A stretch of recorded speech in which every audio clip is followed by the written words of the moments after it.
Nurse ने बताया जो इस्लामाबाद में ज़ेर तरबियत थी, बताया कि उन्हें अपनी ट्रेनिंग छोड़ना पड़ी क्योंकि ऑपरेशन थिएटर में एक डॉक्टर उन्हें जिनसी तौर पर हरासा करते थे।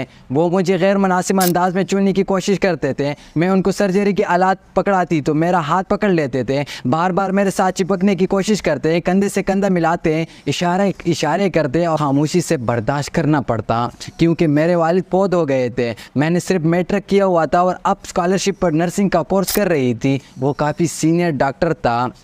मैं शिकायत लगा भी देती तो किसी ने सुनना नहीं था। उनके मुताबिक उन्होंने हरासमेंट से तंग आकर नर्सिंग की तरबियत को खैरबाद कह दिया।